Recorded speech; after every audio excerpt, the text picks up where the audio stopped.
Boa noite a todos. É com grande alegria que nós estamos aqui novamente para mais um estudo sobre os ensinamentos do Mestre Jesus. E vamos agora fazer a prece inicial, fechando os olhos, sentindo essa harmonia que invade os nossos corações. Vamos entrar em sintonia com os mentores espirituais que direcionam o nosso caminho e nos dão a intuição necessária para que possamos entender os ensinamentos do Mestre Jesus. Assim seja.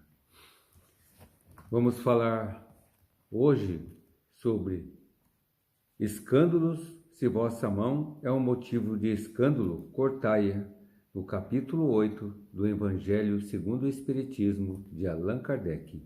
No item 11 ele fala: ai do mundo por causa dos escândalos, porque é necessário que venham escândalos, mas ai do homem porque o escândalo venha.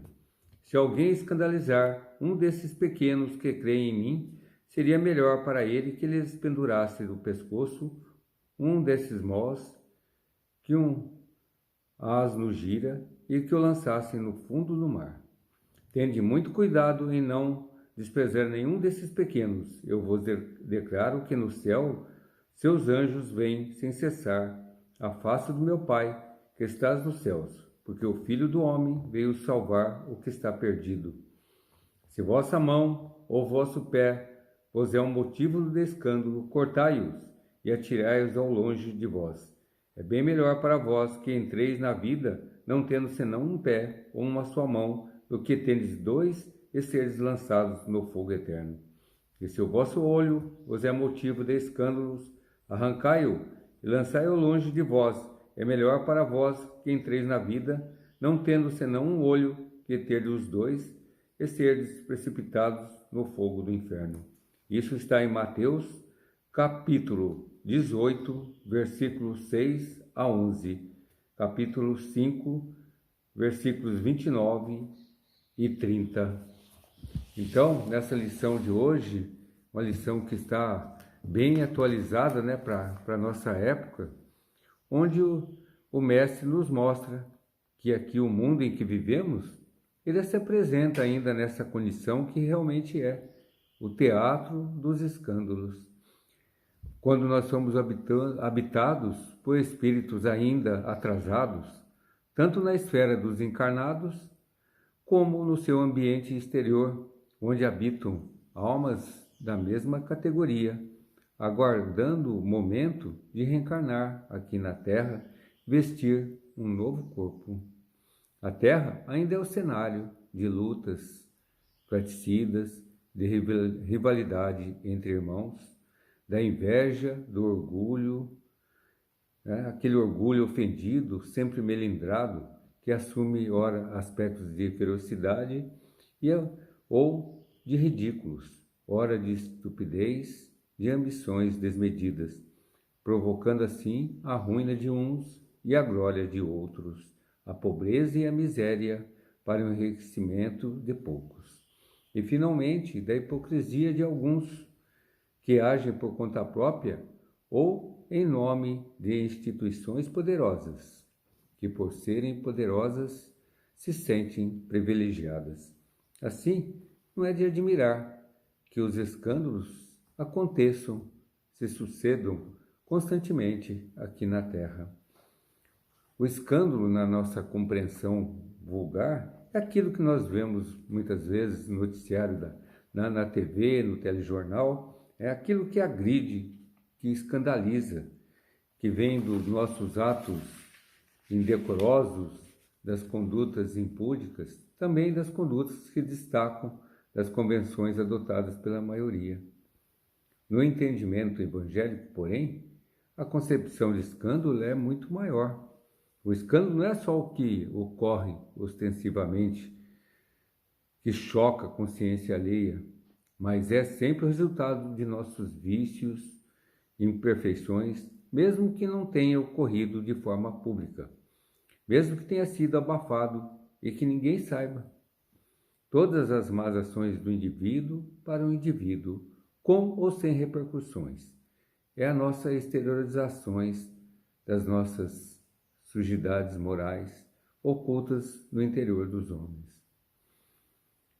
Um exemplo, uma pessoa comete uma infração do trânsito, o guarda vem, para o seu carro, pede para que você saia, mostra os documentos e vai lá, aplica uma multa, em função da nossa infração. Mas aquele motorista que está na estrada, e lá tem um aparelho lá meio escondido, que é o chamado pardal, é um instrumento que limita a velocidade e todas as vezes que o motorista pisa mais fundo no acelerador, e se dá conta ou não, ele é fotografado por esse aparelho. Ele entra na lei, vai ter que pagar a multa pela infração, que muitas vezes nem se lembra mais. Então, nós vamos perceber que quando Jesus fala desse escândalo, é aquele que é causado pela nossa própria ignorância, ou não. E a criatura fez questão de abafar, mas independente se viram ou não, a lei foi acionada. O mecanismo da lei de ação e reação. Que todo mau comportamento gira uma ação correspondente. Então, se eu tenho uma atitude boa, em consequência, uma coisa boa. Se, ao contrário, uma consequência ruim. Vamos imaginar um homem considerado pela sociedade como distinto, pela posição que ocupa, pelas roupas que veste, e vai lá e comete um crime. A legislação não descobre um crime quase perfeito, que ninguém fica sabendo. Ele passa toda a sua existência e ninguém toma conhecimento do fato. Perguntamos, a lei foi acionada? Pode não ter sido a lei dos homens, mas a lei da causa e efeito foi acionada. Houve um prejuízo, ele foi contrário às leis de Deus. Então, escândalo no entendimento de Jesus é tudo resultante das nossas imperfeições, dos nossos vícios. É um mal moral, tudo que não se ajusta às leis de Deus, que é a lei do amor, da justiça e da caridade. Então, todas as vezes que cometemos um ato que entra em desajuste a essa lei, é um escândalo. Não há infração, por menor que seja, que não será que seja esquecida no mecanismo da lei. Ele é acionado e a resposta será proporcional à ação da mesma maneira. Nós iremos reajustar com a lei. E por que nós ficamos chocados com os escândalos muitas vezes? Quando falamos, você viu o que fulano fez? Olha como ela está vestida. Nós escandalizamos com as faltas alheias. Com as nossas, nós procuramos racionalizar. Nós temos desculpas. Nós temos que entender que todos nós somos criados por Deus, simples e ignorantes. Vamos precisar de várias reencarnações para realizarmos o aprendizado e chegarmos à perfeição. E que cada um de nós está no momento, no seu degrau evolutivo. Se o nosso planeta é um planeta de provas e expiações, que espíritos achamos que vamos encontrar aqui? Espíritos como a gente, imperfeitos, frágeis, em aprendizado. Então, são espíritos com comportamento adequados a esses pensamentos.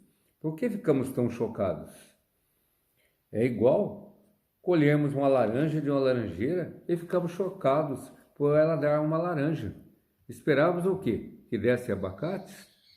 Não é natural isso? Quando pensamos em alguém, não é um ser humano? Qual o espanto?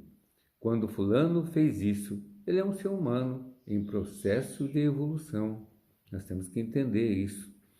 Isso permite que olhemos para o outro e entender o aprendizado do outro, que estamos no processo de evolução, que muitas vezes buscamos a porta larga, os resultados imediatos da vida. Eu vejo a vida presente. Como um espírito está trabalhando a sua evolução, vai ver a vida futura. Ele vai ver o presente, resultados agora. Então ele olha o fulano de tal, com dinheiro.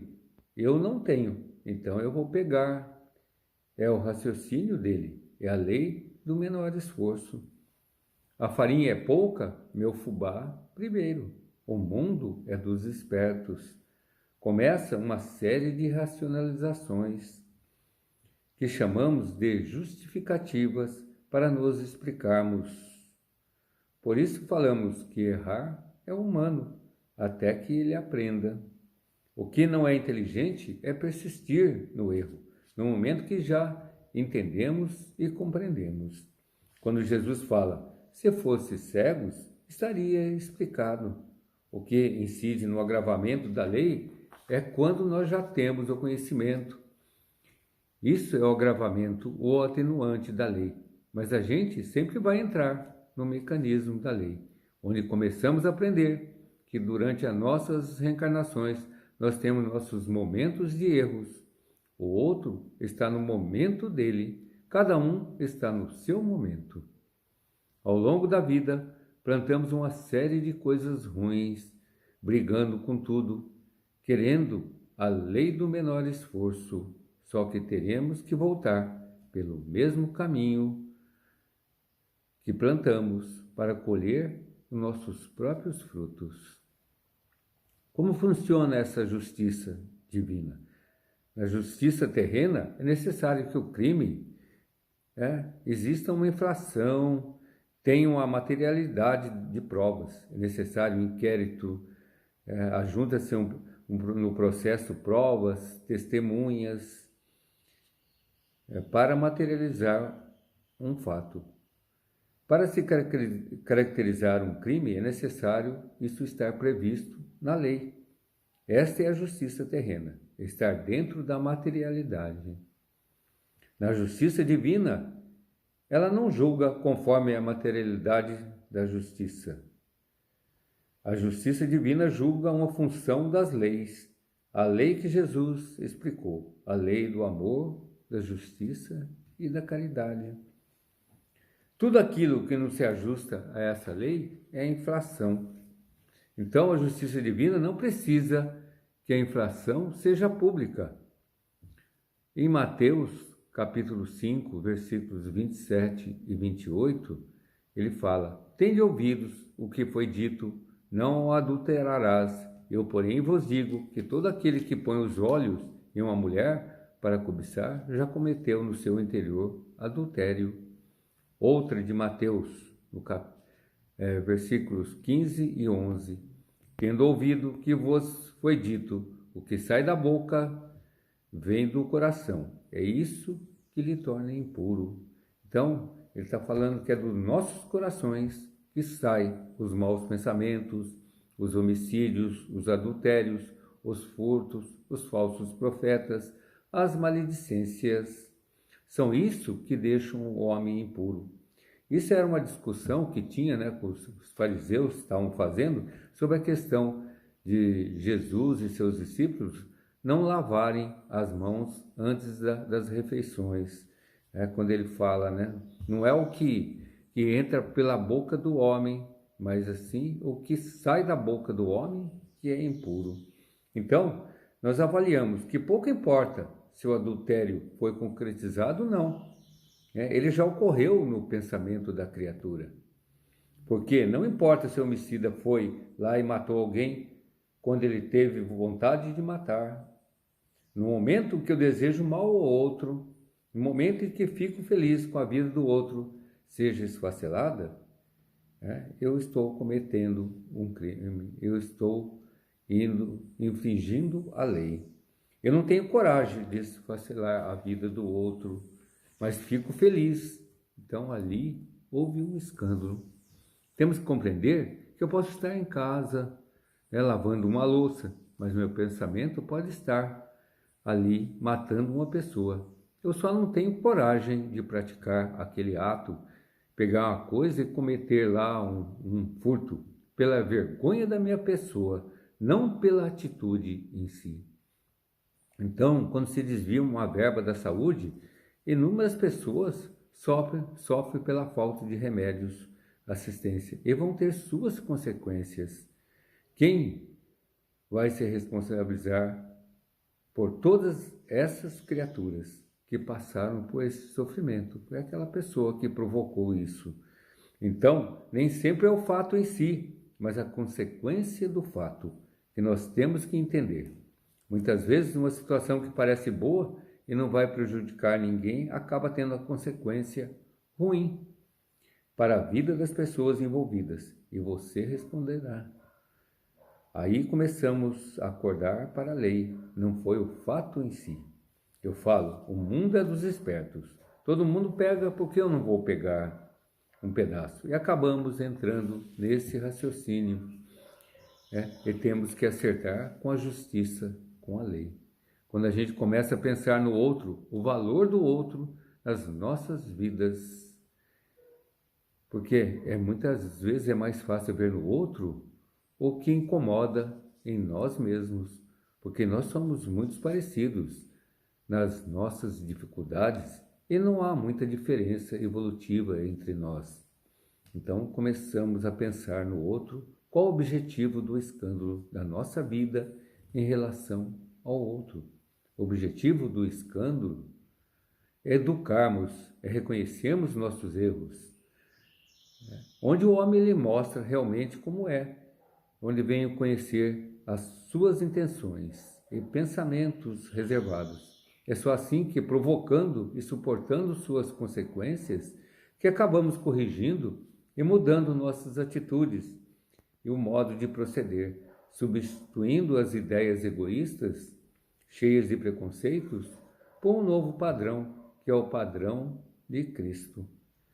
Fazendo uma comparação, os homens muitas vezes assemelham-se a um reservatório de água que está ali parada, tranquila, que ao olharmos na sua superfície, ela parece límpida, cristalina, mas quando começamos a mexer no fundo com a vara, eis que o lado escuro vai aparecendo aquele lodo, de uma forma repugnante e desagradável, porque veio à tona o que estava lá no fundo do reservatório. É o meio que temos para limpá-lo, não há outro jeito. É assim que acontece com as almas.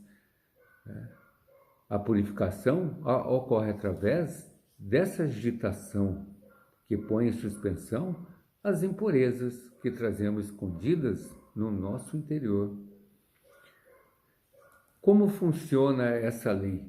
Por exemplo, um homem comete um homicídio e se arrepende. Ele passa a ser movido pelo remorso com a lei de Deus. Ele não vai ficar isento de suas responsabilidades só porque pediu desculpas. Ele tem que se recompor com a lei.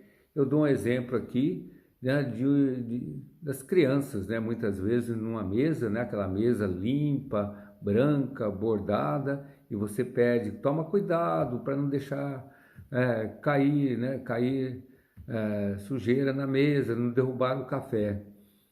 E a pessoa vai lá, derruba o café, suja a toalha e pede desculpas, E da outra vez faz a mesma coisa pedindo desculpas, Não adianta desculpas, Desculpa não vai resolver. O que vai resolver é você pegar a toalha, ir lá, lavar aquela toalha, passar, deixar ela novamente limpa para colocar na mesa. Então é a mesma coisa para nós, Não adianta ficarmos pedindo desculpas. Então, muitas vezes, o remorso daquela criatura é tão grande que ele vai querer se recompor, sucumbindo da mesma maneira que fez com o outro. Isso, ele poderia se recompor de outra maneira? Poderia, com uma vida voltada para o bem, salvando outras vidas, colocando em risco a dela, mas como aquilo ficou marcado ali no seu perispírito, ele vai querer perecer da mesma maneira. Isso, então, significa que alguém vai reencarnar para tirar a vida dele da mesma maneira? Lógico que não. Onde estaria a lei de Deus? O amor universal. O Espírito é ele que tem a necessidade de vivenciar daquela maneira o que ele vivenciou. É aquela atração O arrependimento é tão grande que ele vai querer vivenciar aquela situação. Então ele vai encontrar com outros espíritos como ele, mau caráter, com instintos ainda inferiores, espíritos ainda ferozes, invigilantes, que se jogam na lei para cometer o ato por livre vontade deles, por não ter ainda o fortalecimento no caráter. Então, o ciclo daquela pessoa, ela se encerra quando o outro comete a mesma situação, né? Fecha-se esse ciclo, mas o outro que foi instrumento da lei, para que aquilo ocorresse, ele abre um novo ciclo para ele. Então, umas situações penosas que muitas vezes duram séculos e séculos, onde as pessoas, as almas, os espíritos se alternam, muitas vezes no papel de vítimas e outras vezes de algozes, e vão se revezando até que eles entendam o verdadeiro amor do nosso Pai, e através desse amor eles consigam mudar essa situação. Então, o escândalo é necessário, mas ai daquele que por quem venha a ser cometido. Então a gente às vezes fala assim, 2 segundos de bobeira para cometermos um erro. As trevas parece que ficam de plantão 24 horas. Por que eu fui fazer aquilo? Eu vou ser o instrumento da lei, na vida do outro. Algumas vezes nos colocamos assim, deixa que eu vou falar umas verdades para ele. No trânsito, ele vai ver o que é bom. Olha como nós estamos se jogando como instrumentos da lei. Aquela criatura tem que desencarnar daquela maneira, né? Eu vou ser lá o instrumento. Por quê? Eu fui invigilante. Aquilo não estava na minha programação. Não. Eu que fui lá me colocar como instrumento da lei. Me candidatar para ser a vingadora, a justiceira, ensinar aquele a ficar quieto. E por que tem que ser eu? Porque eu fui lá, eu compareci para me candidatar. Porque eu ainda trago isso no meu espírito. Então lembramos da ação e reação. As situações é do próprio espírito que quer quitar com a lei. Quando perguntamos se realmente nos conhecemos, né, alguém fala assim, eu sou tranquila, eu sou calma, até que alguém me chama de feio. Ninguém pisa no meu calo. Eu sou ótima, quando não tem nada me contrariando. Começamos a perceber que o outro é o professor, o outro é o processo educativo. Deus educa pelo próprio homem. Deus não vai parar a atividade divina para nos ensinar, não. Você é bicudo, eu vou colocar um bicudo para te ensinar. Em uma situação no trem, né, estava sentado lá um rapaz com as pernas bem abertas, né, ocupando o lugar de 2 pessoas. Veio uma senhora, né, e olhou para ele pedindo com os olhos, com amor. E ele, olhando, virou para o lado, fechando os olhos, fingindo que estava dormindo. Veja, ela estava pedindo uma professora amorosa, mostrando para ele entender que existem outras pessoas, que não é só ele que estava cansado. Então, era aquela professora doce. Chegando em outra estação, entrou um rapaz maior que ele e deu-lhe um tapa na perna e falou, chega para lá. E ele se encolheu todo, né, no canto que dava para sentar 3 pessoas. Outro professor. Não foi? A vida é assim. Temos vários professores. Às vezes, uma pessoa vem ensinar com tanto amor e carinho e falamos, já vem esse fulano com esse papo chato. Aí vem aquele que fala parecido com a gente, a mesma linguagem, e nós entendemos o outro. Só falta desenhar. O outro é o ideal para nós. Precisava disso? Não precisava, né? Mas é necessário. Então, no sentido que nós escolhemos o nosso professor, temos que analisar que tipo de professor estamos escolhendo. Quando queremos aprender dessa maneira, a vida vai nos ensinar. Por isso temos que empregar todos os meios da nosso alcance, mesmo os mais rígidos e penosos, a fim de não tornarmos motivos de escândalos. É para isso que temos que fazer a nossa reforma íntima, porque quando ele fala cortai os braços, as pernas, arrancai os olhos, uma linguagem energética, uma linguagem bem forte, né? Mas é uma linguagem figurativa, onde ele mostramos para tirar aquelas coisas que não são devidas dentro de nós, aqueles atos